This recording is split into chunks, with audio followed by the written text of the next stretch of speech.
भारतीय 6 दर्शनों में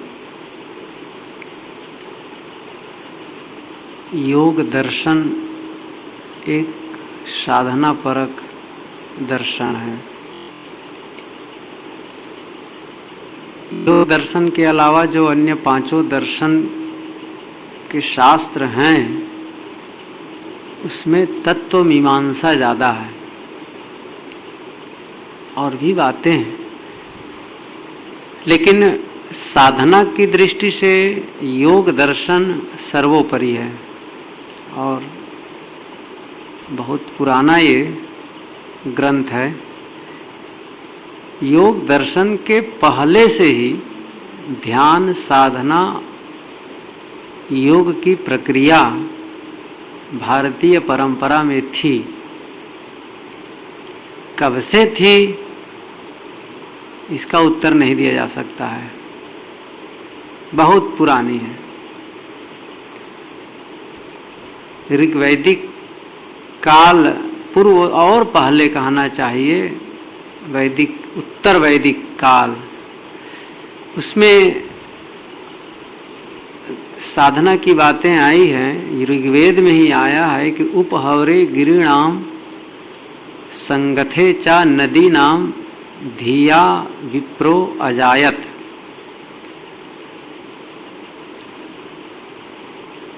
गिरीणाम उपहवरे, कहीं गुफा में, पर्वतों के,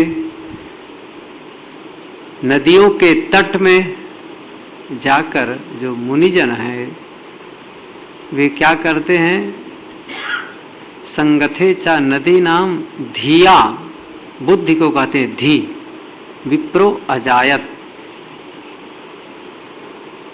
अर्थात उसे शुद्ध करते हैं। पैदा, जायत का मतलब तो पैदा हुआ, शुद्ध बुद्धि, विप्रो, विप्र कहते हैं पंडित को, लेकिन यहाँ का अर्थ है कि बुद्धि को शुद्ध करते हैं।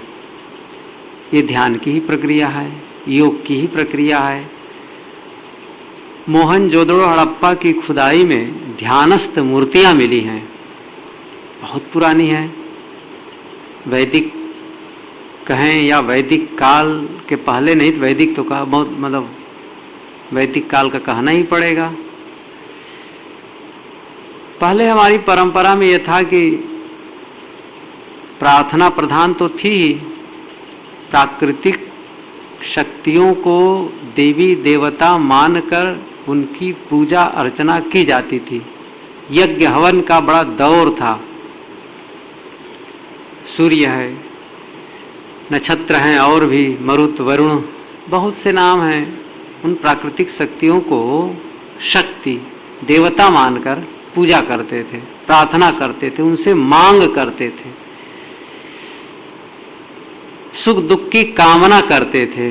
लेकिन आगे चलकर ऋषियों ने देखा कि इससे कोई लाभ नहीं हो रहा है, तो फिर आत्मानुसंधान किए, साधना किए, और उसी का फल है कि हमारे देश में महावीर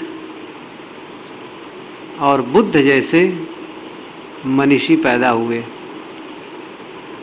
फिर उन्होंने उस यज्ञ कर्मकांड की आलोचना मात्र नहीं की, बल्कि शील, समाधि और प्रज्ञा और साधना की बातें कहीं। उसी समय ये रचना लगभग उससे पहले की ही है, योग दर्शन। उसमें योग का अर्थ सब लोग समझते हैं, योग का मतलब जोड़ना होता है, 2 और 2 का योग कर दें तो 4 हो जाता है, 4 और 4 का योग कर दें तो 8 हो जाता है। लेकिन योग दर्शन का ये नियम नहीं है, बड़ा अंतर है, बिल्कुल उल्टा अर्थ है। योग दर्शन में योग की परिभाषा वियोग को कहते हैं। राजा भोज ने इस योग दर्शन की व्याख्या लिखी है, तो उसकी प्रशंसा में उन्होंने एक मंत्र कहा है कि पतंजलि मुनि रुक्ति काप्य पूर्वा जयत सौ पुंस प्रकृतिर वियोगो अपि योग इत्युदितो यया। महर्षि पतंजल के योग दर्शन की जय हो, जयत सौ।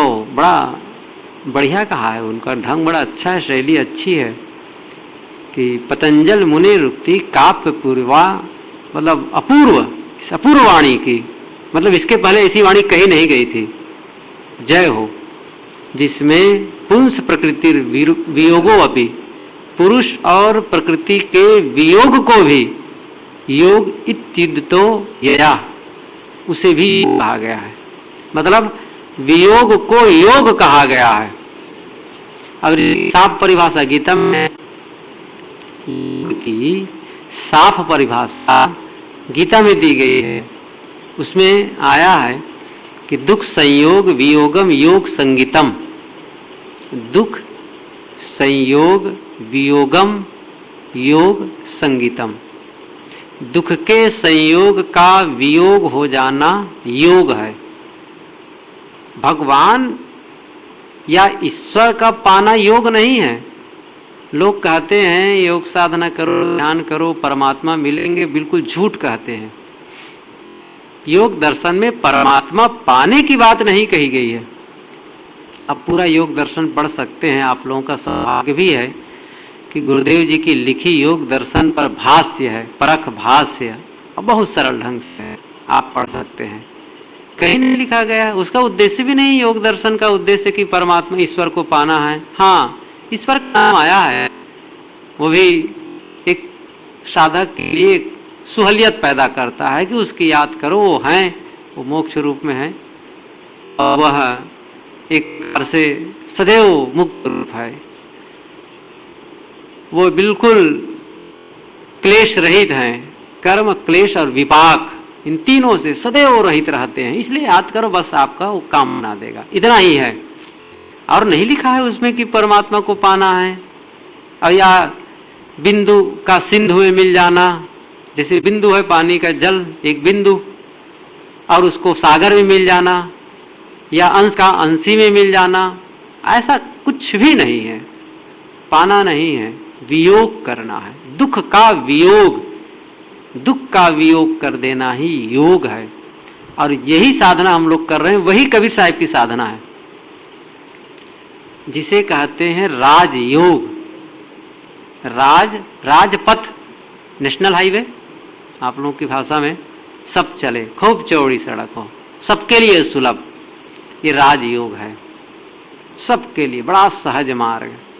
तो ये राजयोग है जिसके सहारे हम कहीं पहुंचते नहीं हैं, बल्कि अपने अस्तित्व का बोध पाते हैं और उसमें स्थित होते हैं। ध्यान कुछ प्राप्ति नहीं है, ध्यान है सत्य का अवबोध, ध्यान है अपने आप का परिचय प्राप्त करना, ध्यान है सत्य से अवगत होना। परमात्मा प्राप्त ध्यान नहीं है। तो योग दर्शन में यही बात कही गई। योग का अर्थ ही होता है वियोग। योग की और भी बहुत सी बातें आई हुई हैं। योग क्या है, तो योग कर्मसु कौशलम, ये भी गीता में ही है। योग क्या है, तो कर्मसु कौशलम, मतलब कुशलता पूर्वक कर्मों को करना योग है। उनका अपना एक पक्ष है, वो भी ठीक है, वैसा चाहिए भी। और जो कुशलता पूर्वक कर्मों को नहीं करेगा, क्या उसका ध्यान समाधि लगेगा? गैर जिम्मेदार व्यक्ति का मन रुक नहीं सकता, ये ध्यान दीजिए।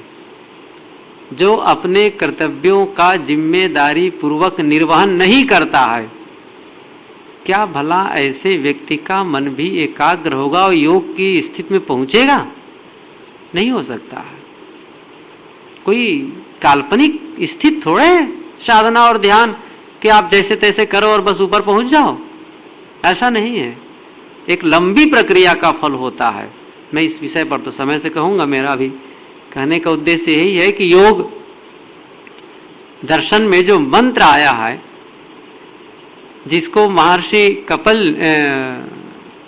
पतंजलि ने बहुत पहले से योग साधना चली आ रही थी, उन सारी बातों को अपने सूत्रों में गुंफित किया है। इसलिए उन्होंने कहा है कि अथ योगानुशासनम, ये पहला मंत्र, पहला सूत्र है। इसी प्रकार से उसमें शायद 162 या कितना है, ऐसा कुछ है, बहुत थोड़े सूत्र हैं, 95 सूत्र है, शायद 95 सूत्र है क्या, ख्याल नहीं आ रहा इस समय, 195 कितना, तो उतने ही हैं। अथ योगानुशासनम, ये आरंभ ग्रंथ के अथ, अब योग अनुशासनम, योग का अनुशासन, शासन कहते हैं उपदेश को, अनु माने पीछे, जो परंपरा पहले से चली आ रही थी योग की, उसे मैं अब उसकी शिक्षा देता हूँ, उपदेश करता हूँ। ये उनका पहले प्रथम सूत्र में एक घोषणा, एक संकल्प, एक आश्वासन अपने पाठकों को देते हैं। फिर दूसरा और तीसरा मंत्र में पूरा योग दर्शन समा गया है। दूसरा और तीसरा सूत्र जो है उसमें पूरा योग दर्शन। तो दूसरा सूत्र क्या है, जिसमें योग की परिभाषा दी गई है, योगश्चित्त वृत्ति निरोधा। योग क्या है, चित्त के वृत्तियों का निरोध, चित्त के वृत्तियों का निरोध करना ही योग है। ये भी वही बात है, योग की ही बात हुई, ये भी मिलना नहीं हुआ। चित्त वृत्ति निरोधा, योगश चित्त वृत्ति, चित्त क्या है, वृत्ति क्या है। अब आप लोगों को थोड़ी मेहनत करनी चाहिए, योग दर्शन पढ़कर जानना चाहिए, लेकिन मैं थोड़े में बता देता हूं। चित्त, मन, बुद्धि और चित्त अहंकार, ये एक बाह्य करण और एक है अंतःकरण। बाह्य करण माने कहते हैं साधन, जैसे आंख, नाक, कान, जीभ, चाम, ये करण है, किसका, ज्ञान ग्रहण करने का साधन है। आंख ना हो तो देख नहीं पाओगे। जन्मांध को रूप का ज्ञान नहीं होता है। लोग सुनते तो हैं सफेद, काला, पीला, लेकिन उसे पता नहीं कि सफेद कैसे होता है। प्रकाश को भी नहीं जानता, अंधकार को भी नहीं समझता। आप लोग समझते होंगे कि अंधकार से देखिए उनका दिखता होगा ना। प्रकाश को देखने के लिए आंख चाहिए और अंधकार को भी जानने और देखने के लिए आंख चाहिए। एक बड़ी विचय, हम लोग अनुभव भी नहीं कर सकते कि उसकी कैसी दशा होती होगी। और केवल शब्द उसके दिमाग में होते हैं, वह रूप नहीं देखता है, चेहरा नहीं देखता है, गंध की शक्ति है, श्रवण की शक्ति है, बड़ी संवेदनशील उनकी श्रवण इंद्रिया। एक आश्रम है उधर उत्तर प्रदेश में, तो एक संत है, बहुत दिन से जन्मांधी कहो एक प्रकार से, लेकिन पूरा बीजक याद, मैं बताता हूं आप लोगों को, पूरा विशाल वचनामृत याद कंठ है। आप पाठ करते समय भूल सकते हैं, तुरंत उठक देंगे, गलत है। कई संतों के कपड़े ऊपर सूखते रहेंगे और सबको उतार करके उनके आसन में रख देंगे, पता नहीं सूख कर कैसे वो जान जाते हैं। रुपये पैसे सब जानते हैं। यह तो अलग विषय हुआ। मैं ये कह रहा था कि चित्त, हाँ, ये बाह्य करण है जिससे हम बाहर के ज्ञान को ग्रहण करते हैं, और दूसरा है अंतःकरण, सुख दुख आप देखते तो नहीं है। मिलन वियोग की जो संवेदना होती उसे देखते तो नहीं है, किससे ग्रहण करते हैं, वही है भीतरी करण, मन से, बुद्धि से और चित्त से। और है ये एक ही बात, मन बुद्धि चित्त कोई अलग अलग नहीं है, वो कार्य भेद से नाम का अंतर हो गया है। एक आदमी किसान है तो किसानी करता है, और वही आदमी जाकर के बच्चों को पढ़ाया तो कहीं मास्टर हो गया, दर्जी काम करने का, सिलाई काम करने का दर्जी हो गया, और कभी सुई भी लगा दी तो डॉक्टर हो गया। आदमी वही है, लेकिन नाम बदल जाता है काम के अंतर पढ़ने से। उसी प्रकार से मनन, चिंतन, अनुसंधान और स्वीकार, ये मन बुद्धि चित्त अहंकार के और भेद प्रभेद है। मैं ज़्यादा इस पर व्याख्या नहीं, मेरा उद्देश्य भी नहीं इस समय कहने का। मैं कह रहा था कि वो है चित्त, कुल मिलाकर कहना चाहिए मन, सरल भाषा में समझे तो मन। और वृत्ति क्या है, वृत्ति कहते हैं एक तरंग को।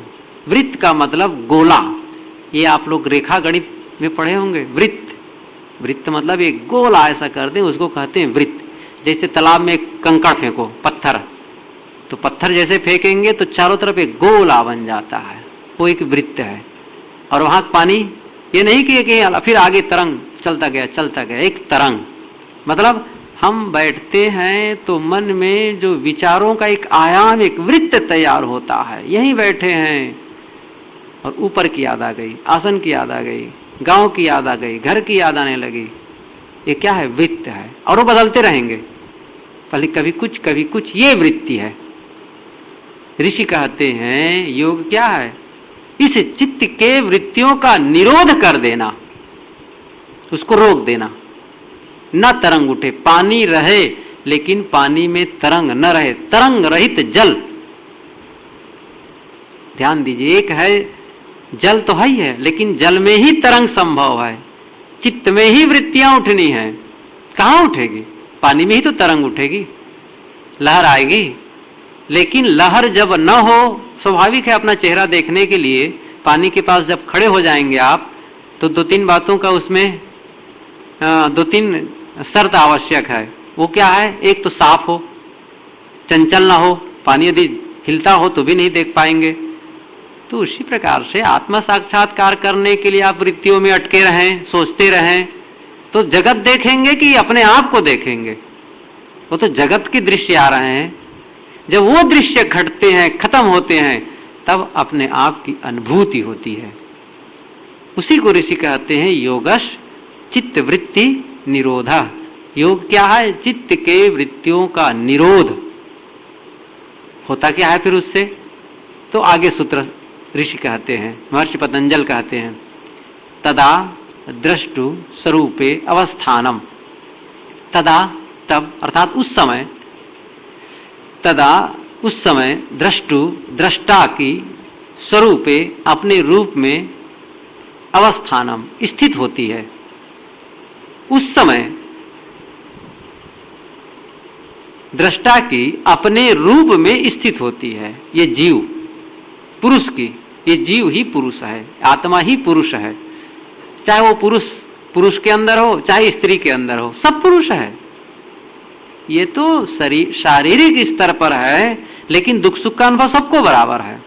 सब में वही तत्व, सबके अंदर वही आत्म तत्व बैठा हुआ है। पुरुष के अंदर का आत्मा अलग और स्त्री के अंदर कोई दूसरा आत्मा है? दूसरा तो है, लेकिन क्वालिटी वही है। उसके जो स्थित है वो वही है, एक ही है, शक्ति वही है। तो वो पुरुष अपने आप में स्थित हो जाता है। तो दो सूत्र, एक तो योगश चित्त वृत्ति निरोधा। योग क्या है? चित्त के वृत्तियों का निरोध। फिर स्थित उससे होता क्या है? चित्त के वृत्तियों का निरोध कर देने पर तदा द्रष्टु स्वरूपे अवस्थानम, तब दृष्टा की अपने रूप में स्थिति होती है। इन दो सूत्रों में ही पूरा योग दर्शन समा गया। लेकिन इतना कहने मात्र से काम होगा नहीं, और इसीलिए इतनी मोटी पुस्तक योग दर्शन की महर्षि पतंजल को लिखना पड़ा कि चित्त के कितने प्रकार हैं। जब वह अपने रूप में नहीं होता है तो किस रूप में होता है दृष्टा? उसको अगले मंत्र में कहते हैं, फिर वो वृत्ति सारूप्यम, वृत्ति के स्वरूप होता है। जब हम यहाँ से वृत्ति याद करते हैं तो हमारी चित्त की वृत्ति कैसे होती है? घर की आकृति में, वो परिवर्तनशील, जो देखते हैं उसी की वृत्ति में ढलते जाते हैं। जैसे पानी जब चलता है तो टेढ़ी मेढ़ी जैसे नाली होती, वैसी उसकी आकृति बदलती जाती है। सीधी है तो सीधे पानी की आकृति हो गई, टेढ़ी हो गई नाली तो टेढ़ा मेढ़ा पानी दिखने लगा। वैसे ही हमारी आकृति भीतर से चित्त की बदलती जाती है, और उसी में हम तदाकार होकर के अपने आप को समझते जाते हैं कि मैं यही हूं। ये दृष्टा की स्थिति न होने पर वह चित्त के वृत्तियों के अनुसार अपने आप को भास होने लगता है। फिर वो कैसी वृत्तियां हैं, फिर उसमें भी बताइए, क्लिष्ट है, वो क्लिष्ट है, फिर 5 उसके भेद प्रभेद हैं। अरे कहते उसमें फिर प्रमाण, विपर्यय, निद्रा, विकल्प, स्मृति, ये 5 प्रकार की हैं। इन सारी बातों को बता करके आगे ऋषि फिर और संप्रज्ञात असंप्रज्ञात कैसे उसको जीते, कैसे उसकी स्थिति, बड़ी एक लंबी प्रक्रिया। और वह ये प्रक्रिया गलत नहीं है, ये सबको जानना पड़ेगा। आप लोग घबरा जाएंगे, अरे तब तो बड़ा संकट है। संकट कुछ नहीं है, बहुत सरल है। खेती करने के लिए कितनी अकल चाहिए? रोटी बनाने के लिए बहुत, आटा केवल आपको लोड दे दिया जाए, रोटी बन जाएगी। पानी लाओ, तब बेलन चकला लाओ, तब आग लाओ, तब तवा लाओ, अरे बहुत झंझट। क्या झंझट छोड़ देंगे? भाग जाओ, अब रोटी नहीं खाना है। कैसे भाग जाएंगे बताइए? कपड़ा पहनने के लिए कितना झंझट है। कपास बो, अब उसके कपास बोने से काम नहीं चलेगा, पहले उसको खेती करो, हल लाओ, वो करो, कहां से लोहा लाओ। मर गए तब तो सोचते सोचते। ये कुल न सोचो, कपड़ा मिलेगा पहनोगे, ये सोच करके नहीं होगा, करके होगा। उसी प्रकार से ये जानकारी कोई गलत नहीं है, इसलिए वो जानकारी देते हैं ताकि हमारा काम बन सके। यहाँ तो एक मोटे मोटे रूप में ध्यान शिविर के संबंध में बातें बताई जाती हैं कि हम अपने मन को जो एकाग्र करने का जो अभ्यास करते हैं। मैं ये सोचा था कि इस समय में चित्त के वृत्तियों को कैसे दूर करें, उस वेग को कैसे समाप्त करें, इसके लिए उन्होंने जो सूत्र कहा है वो बड़ा महत्वपूर्ण है। मैं उसी को बताने के लिए अभी आप लोगों के सामने बातें रखी थी, लेकिन उसके लिए लगता है बहुत थोड़ा समय है, फिर भी मैं कह ही देता हूं। उसका यह है कि इन चित्त के वृत्तियों का निरोध कैसे हो, तो उसके लिए उन्होंने कहा है अभ्यास वैराग्याभ्याम तन निरोधा। एक सूत्र है, अत्यंत महत्वपूर्ण ये सूत्र है पूरी साधना पक्ष के लिए। मैं एक दिन कहा था ना, अभ्यास और वैराग्य के लिए, यही अभ्यास और वैराग्य की बात योग दर्शन में आया है, की बात आई है। अभ्यास वैराग्याभ्याम तन निरोधा। तन मतलब तत्, उन वृत्तियों के निरोध करने के लिए जो पहले क्लिष्ट अक्लिष्ट और 5 प्रकार की वृत्तियां जो बताई गई हैं, उन वृत्तियों के निरोध करने के लिए 2 साधन हैं, अभ्यास वैराग्य। इन दोनों के माध्यम से हम उसे जीत सकते हैं। तो अभ्यास क्या है, तो आगे फिर ऋषि बताते हैं उसके लिए, तत्र स्थितो यत्नो अभ्यासः। तत्र उसमें से, तत्र मतलब अभ्यास और वैराग्य में से एक अभ्यास के लिए संकेत है। स्थितो, स्थित के लिए, यत्नो यत्न करना, प्रयत्न करना, प्रयास करना, अभ्यासः। स्थित के लिए जो प्रयास करते हैं, अभ्यास करते हैं, प्रयत्न करते हैं बारंबार, वही अभ्यास है। हम लोग यही करते हैं। यहाँ पर मन नहीं रुकता है, फिर उसको कहते हैं अरे कहाँ भाग रहा है, बैठे यहाँ पर, फिर लाए फिर लाए फिर लाए। ये क्या है? अभ्यास नहीं है, यही अभ्यास है। तो ये अभ्यास की बहुत पवित्र मन भी बिना अभ्यास के निर्विकल्प नहीं हो सकता है। इस बात को आप लोग अपने मन में लिख लें।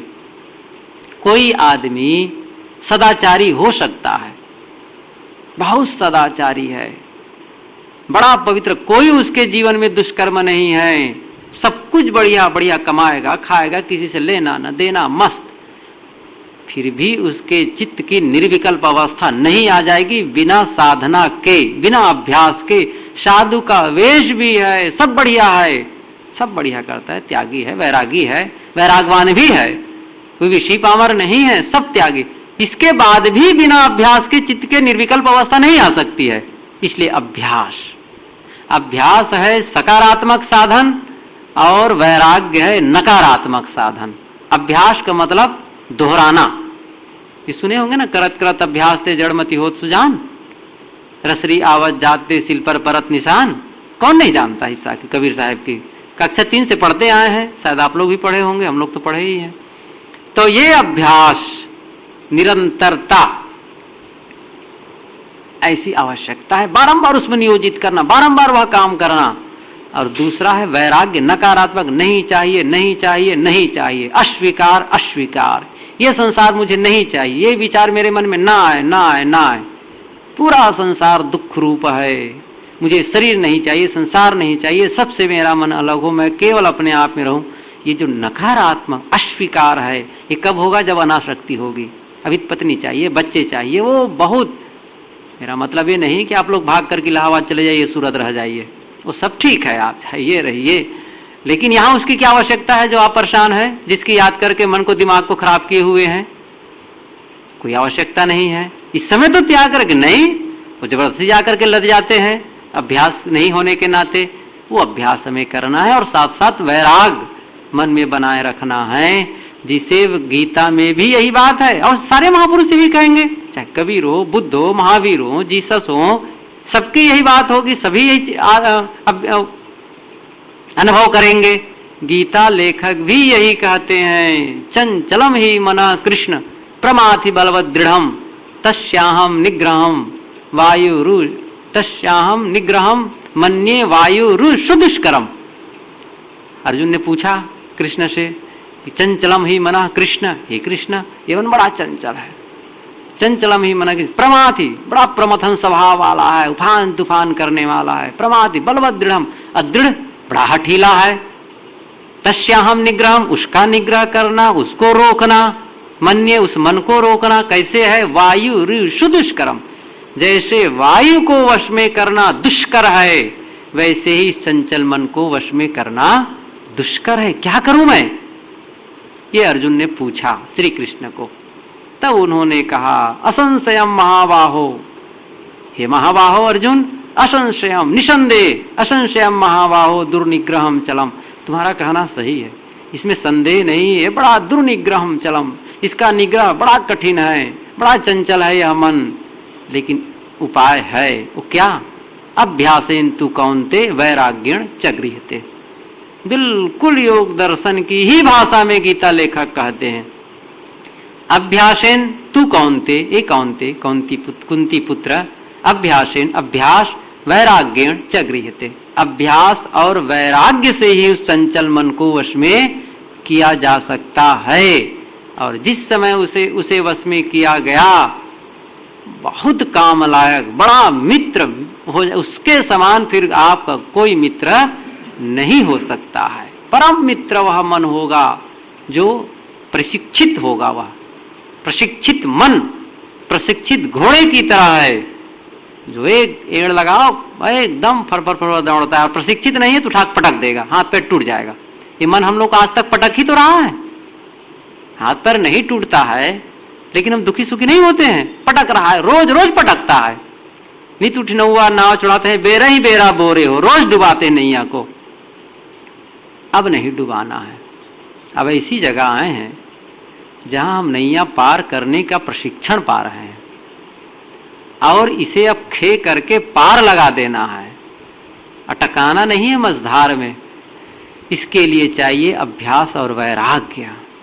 इस अभ्यास वैराग्य के लिए भी आगे एक और सूत्र, तो अभ्यास वैराग्य क्या है,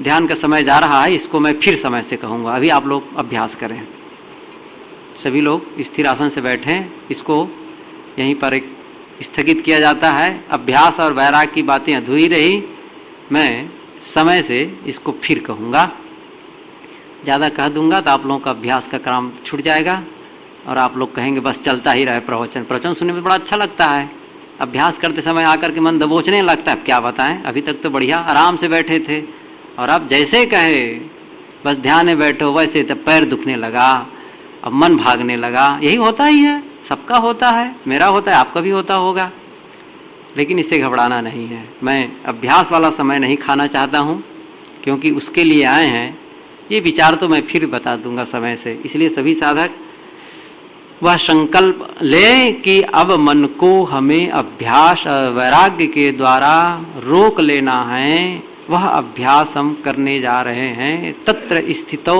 यत्नो अभ्यासः, ये योग दर्शन का सूत्र, तत्र उस स्थिति के लिए, तत्र अर्थात अभ्यास और वैराग्य में से एक अभ्यास, तत्र स्थितो स्थिति के लिए, यत्नो प्रयत्न करना, अभ्यास आत्मस्थिति के लिए जो प्रयास करते हैं वही अभ्यास है, वही अभ्यास करना है। और मन में वैराग्य भाव, नहीं चाहिए संसार मुझे, अस्वीकारो, जब तक नहीं अस्वीकारेंगे संसार हम में आकर के चिपकेगा। संसार तो नहीं चिपकता, हम चिपकते जाते हैं संसार में, रागी मन है ना, मन जितना रागी होगा उतना चिपकेगा, जितना विरागी होगा, जितना शुष्क होगा वैराग्य से, अग्नि की बिल्कुल प्रदीप्त होगी तो वो चिपकेगा नहीं। गीली मिट्टी का गोला हो, उसे दीवार पर फेंक कर मारे तो दीवार में जाकर चिपक जाएगी, वह गोला चिपक जाएगा। और सूखी मिट्टी हो और उसका गोला हो, चिपकना नहीं है। गेंद है, उसे फेंक कर देखो, उछल करके बाहर आ जाएगा, गेंद आ जाएगी। हमारा मन गीली मिट्टी की तरह है, चिपकता है, चिपकता है, प्राणी में, पदार्थ में, परिस्थिति में, वस्तुओं में चिपक रहा है। उस गीलापन को खत्म कर दें वैराग की आग से, उस राग की लाशा को समाप्त कर दें, तब अलग होगा। आज का जो सहारा मैं बताया शुरू में ही कि